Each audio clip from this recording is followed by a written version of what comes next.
Hello बच्चों, let's read this question. So this question says, at time t is equal to 0, a disk of radius 1 meter starts to roll without slipping on a horizontal plane with an angular acceleration alpha is equal to 2 by 3 radian per second square. A small stone is stuck to the disk at t is equal to 0 and it is at the contact point of the disk and the plane. Later at time t is equal to under root pi second, the stone detach itself and flies off tangentially from the disk. The maximum height in meter reached by the stone measured from the plane is 1 by 2 plus x by 10. Then the value of x की value आपको यहाँ पर बतानी है. Alright, तो देखिए बच्चों, इस क्वेश्चन का की कॉन्सेप्ट आप क्या लिख सकते हैं. The key concept of this question, rolling motion लिख लीजिए. क्या लिखे यहाँ पर बोल रखा है आपका, क्या कर रहा है, रोलिंग कर रहा है. ठीक है, रोल विदाउट स्लिपिंग बोल रहा है. तो हम लिख सकते हैं the key concept of this question is rolling motion. क्या लिख सकते हैं हमका, rolling motion will be the key concept of this situation. ठीक है, जो सिचुएशन आपके पास इस तरीके से है, ये आपकी क्या है, दिस इज अ डिस्क. ये आपकी एक डिस्क है जिसके रेडियस क्या कर रखी है, आपको गिवन कर रखी है. ये आपकी डिस्क है. ऑलराइट, आपकी इस तरीके से क्या बच्चों को डिस्क है. यहाँ पर देखिए डिस्क, देखिए इसको हम थोड़ा सा प्रॉपर बना लेते हैं. ये देखिए, इसकी सरफेस मान लीजिए ये आपका ग्राउंड है, ये आपकी डिस्क है. ठीक है, ये आपका पॉइंट ऑफ कांटेक्ट देखिए इसका ये होगा, ये आपकी सरफेस है मान लीजिए. This is a surface. ये इसका क्या, कोई आपका पॉइंट ऑफ कांटेक्ट है. This is a point of contact. ये क्या, इसका सेंटर है. और इसके रेडियस बच्चों कितनी देर की, आपको 1 मीटर के इक्वल देर की. दिस रेडियस इज 1 मीटर के इक्वल आपको क्वेश्चन में गिवन कर रखी है. अब देखिए बच्चों, ये क्या कर रही है, देखिए हम बता सकते हैं कि यहाँ पर बोल रखा है कि T equal to zero, disc of radius start to roll without slipping. ठीक हो गया. With angular acceleration alpha given कर रखा है. A small stone is stuck to the disc at T is equal to zero. It is as a contact point. T is equal to zero पर ये आपका जो स्मॉल स्टोन है यहाँ पर था, राइट, कॉन्टेक्ट पॉइंट पे था of the disc and the plane. Later at time T is equal to under root 5 second, the stone detach. Stone क्या हो जाता है, डी अटैच हो जाता है and flies off tangentially from the disc. Disc से क्या कर लेता है, टेंजेंशियली. मान लीजिए यहाँ पर पहुंच गया आपका स्टोन. ठीक है, इस इंस्टेंट पर, और ये इसकी वेलोसिटी की आपकी वी के इक्वल है. T is equal to zero पर यहाँ पर था, T is equal to under root 5 second पर आपका यहाँ पर पहुंच गया. ऑलराइट, ये आपको इस तरीके से यहाँ पर, ये आप इतना क्वेश्चन आपको ऐसे बता रखा है. ठीक है, अब देखिए बच्चों, हम बता सकते हैं ये डिस्क क्या कर रही है, आपका रोलिंग मोशन कर रही है. तो ट्रांसलेशन मोशन के क्रॉसपेंडिंग, मान लीजिए इस पॉइंट पर इसकी वेलोसिटी आपकी ये थी वी. वी क्या हो जाएगी, मान लीजिए इस पॉइंट पर आपकी ट्रांसलेशन मोशन के क्रॉसपेंडिंग वेलोसिटी वी हो जाएगी. ठीक है, तो अब देखिए हम पहले यहाँ पर ये एंगुलर डिस्प्लेसमेंट कैलकुलेट कर लेते हैं. ये एंगुलर डिस्प्लेसमेंट के लिए हमें थीटा कैलकुलेट करना पड़ेगा. ठीक है, एंगुलर डिस्प्लेसमेंट देखिए कैसे कैलकुलेट करेंगे. हमें देखिए बोल रखा है कि इनिशियली कहाँ से स्टार्ट हो रही है, रेस्ट से स्टार्ट हो रही है. तो हम बता सकते हैं ओमेगा नॉट, यानी कि इनिशियल एंगुलर वेलोसिटी जीरो के इक्वल होगी. ऑलराइट, और हमसे बोल रखा है कि रेडियस आपको गिवन कर रखी है, rolls without slipping, angular acceleration alpha आपको गिवन कर रखा है 2/3 रेडियन पर सेकंड स्क्वायर के इक्वल. ऑलराइट, ऑलराइट, और हमसे बोल रखा है कि T is equal to under root 5 second पे डी अटैच कर रहा है. तो T is equal to under root 5 second तक ये कहाँ तक पहुंच गया होगा. तो देखिए हम क्या लिख सकते हैं, थीटा एंगल फाइंड आउट कर लेते हैं.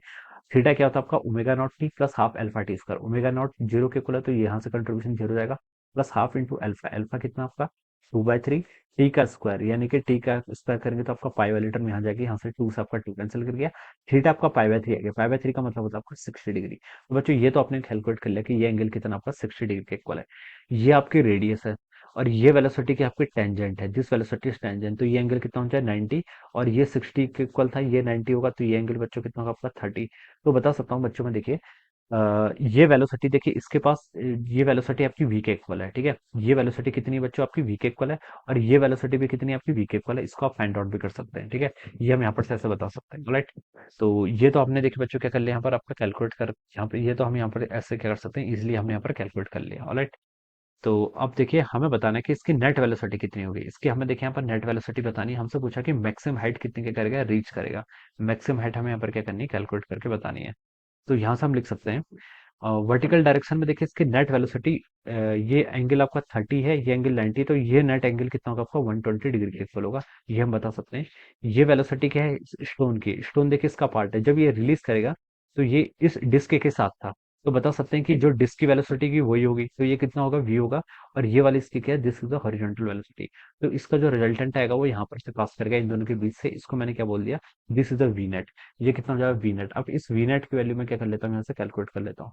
जैसे हम pure translational plus rotational motion में वेलोसिटीज को ऐड करते थे, ऐसे ही तो ऐड करते थे. तो हम वही यहाँ पर इसको क्या कर रहे हैं, यहाँ पर आपको यूज कर रहे हैं. ऑलराइट, तो देखिए बच्चों, हम बता सकते हैं दो वेक्टर्स हैं. ठीक है, कितना है, वी एंड वी. इनका देखिए दो वेक्टर्स को कैसे ऐड करते हैं, ए का स्क्वायर प्लस दूसरे वेक्टर का स्क्वायर प्लस टू टाइम्स दोनों वेक्टर का स्क्वायर. वी इंटू वी कितना होगा, V square into cos times उन दोनों के बीच का एंगल कितना है, 120 डिग्री. तो आप इसका यहाँ पर ऐसे पुट कर लीजिए. ऑलराइट, तो यहाँ से देखिए आपका क्या हो जाएगा, वी नेट की वैल्यू आप यहाँ पर से कैलकुलेट कर लेंगे. तो वी नेट की वैल्यू यहाँ से आ गई 2v स्क्वायर को क्या कर लीजिए, यहाँ से कॉमन कर लीजिए, ये हो जाएगा आपका 1 प्लस कॉस 120। कॉस 120 कितना होता है, cos 90 + 30। cos 90 प्लस थीटा कितना होता है आपका, -sin थीटा। तो -sin 30 के इक्वल हो जाएगा, और -sin 30 की वैल्यू होती है आपकी -1/2 के इक्वल हो जाएगी। ऑलराइट, तो ये हो जाएगा आपका √2v² और 1 - 1/2 की वैल्यू कितनी होगी, 1/2 के इक्वल। तो 1/2 से ये कैंसिल, तो वी नेट की वैल्यू बच्चों यहाँ से वी के इक्वल आ गई। This is our V net. ये क्या हो गया आपका, यहाँ से वी नेट की वैल्यू यहाँ से आपकी इतनी आ जाएगी। ठीक है, तो ये आपका v के इक्वल हो गया। ऑलराइट, अब देखिए, अब हम क्या करते हैं, इसको यहाँ पर से हम सॉल्व करते हैं। अब हम v की वैल्यू देखते हैं यहाँ पर से होगी कितनी। v देखिए हम कैसे फाइंड आउट करेंगे। पहले आप देखिए, v फाइंड आउट करने के लिए आपने v की वैल्यू बतानी है ना। v के लिए देखिए हम पहले क्या करेंगे, ये तो आपकी लीनियर स्पीड है, आपको ओमेगा फाइंड आउट करना पड़ेगा। ओमेगा देखिए कैसे कैलकुलेट होगा, ओमेगा होता है आपका omega naught plus alpha into T के। ठीक है, हमें देखिए रोटेशनल मोशन के करस्पॉन्डिंग हिंट दे रखी है। ओमेगा पहले देखिए फाइंड आउट करेंगे। ओमेगा नॉट देखिए इनिशियली रेस्ट पे था, तो ओमेगा नॉट 0 होगा, प्लस अल्फा कितना आपका 2/3 रेडियन पर सेकेंड इंटू टाइम टी। तो ये हो जाएगा आपका, देखिए टाइम, सॉरी टाइम आपका √पाई है। ठीक है, ये आपका √पाई सेकंड पे, इसकी एंगुलर वेलोसिटी कितनी हो जाएगी आपकी 2/3 √पाई रेडियन पर सेकंड के इक्वल। ये तो आपकी एंगुलर वेलोसिटी आएगी कब, t is equal to √5 second पर। हमें देखिए v चाहिए। v देखिए किसके इक्वल होता है, v होता है आपका ओमेगा टाइम्स r के इक्वल। ठीक है, r देखिए रेडियस डिस्क की 1 मीटर के इक्वल दे रखी है, तो ये भी आपका सेम ही आ जाएगा। ठीक है, 2/3 √5 क्या मीटर पर सेकंड। ये आपने क्या फाइंड आउट कर लिया, यहाँ से v की वैल्यू आपने यहाँ पर से क्या कर ली है, ये कैलकुलेट कर ली। ठीक है, तो अब देखिए आपने v की वैल्यू क्या कर ली, यहाँ पर से कैलकुलेट कर ली। अब हमसे पूछ रखा है हाइट बतानी। तो देखिए पार्टिकल यहाँ से स्टार्ट हो रहा है, तो ये देखिए ये कैसा मोशन करेगा, ये आपका देखिए प्रोजेक्टाइल मोशन करेगा। क्यों करेगा, देखिए क्योंकि एक तो वेलोसिटी क्या बना रहा है आपका, वर्टिकल के साथ एंगल बना रहा है, वर्टिकल और हॉरिजॉन्टल के साथ क्या बना रहा है आपका, एंगल बना रहा है। कितना डिग्री का एंगल बना रहा है, ये हम फाइंड आउट कर सकते हैं। देखिए इस 60 डिग्री का एंगल बनाएगा। देखिए इसको मैं ऐसा रिप्रेजेंट कर सकता हूँ, यहाँ पर से आपकी ऐसा सिचुएशन है। ठीक है, ये आपका क्या है, वी नेट है। ये वेक्टर और ये वेक्टर, दोनों वी वेक्टर का मैग्नीट्यूड इक्वल था, तो जो रिजल्टेंट होगा इन दोनों के बीच से पास होगा। जब भी दो वेक्टर्स के मैग्नीट्यूड इक्वल होता है, तो रिजल्टेंट बिल्कुल बिल्कुल बीच से पास करता है। टोटल एंगल 120 था, तो ये एंगल कितना होगा 60। तो बता सकता हूँ कि यहाँ के साथ भी जो एंगल होगा ये कितना होगा 60। और ये आपकी वेलोसिटी हो जाएगी v। ठीक है, वी नेट बोल दीजिए इसको, और वी नेट की वैल्यू हमने कैलकुलेट कर ली है।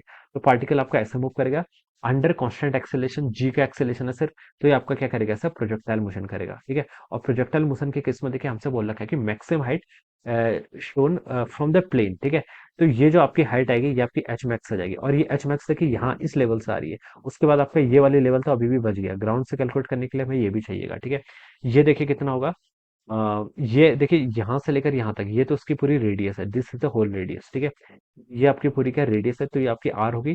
तो ये वाली डिस्टेंस कितनी हो जाएगी आपकी, r cos 60 के इक्वल। r cos 60 कितना होता है आपका r/2।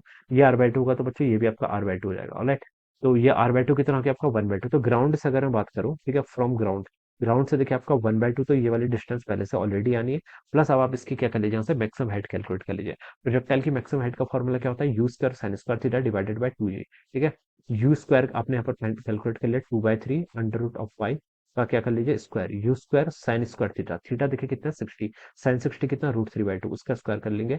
u² sin² theta divided by 2g, जी कितना होता है आपका 10 के इक्वल, तो 2 × 10, ये आपका यहाँ पर से ऐसा आ गया। ठीक है, तो इसको देखिए सिंप्लीफाई कर लीजिए, 1/2, ये हम ग्राउंड साइड लिख रहे हैं। ठीक है, 2/3 का स्क्वायर करेंगे तो कितना होगा आपका 4/9 हो जाएगा, √5 का करेंगे तो 5 के इक्वल हो जाएगा।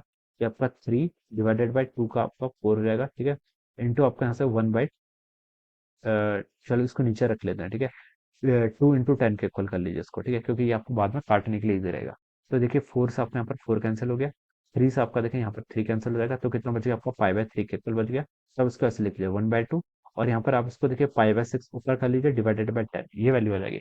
अब देखिए यहाँ पर x की वैल्यू को देखिए अगर हम यहाँ पर कंपेयर करें, तो x की वैल्यू बच्चों कितनी आ रही है, यहाँ से 5/6 के इक्वल आ रही है। ठीक है, देखिए इसमें आपको 1/2 प्लस x/10 बोला है ना, तो x की वैल्यू को कंपेयर करने से हमें पता चल गया x की वैल्यू यहाँ से आपकी 5/6 के इक्वल आ रही है। पाई की वैल्यू बच्चों होती है 3.14, 3.14 डिवाइड बाई 6 करेंगे तो आपका 0.5, 0.52 के इक्वल आएगा। तो this should be the value of the, यहाँ से x पूछा था, तो x की वैल्यू बच्चों कितनी आएगी 0.52 के इक्वल।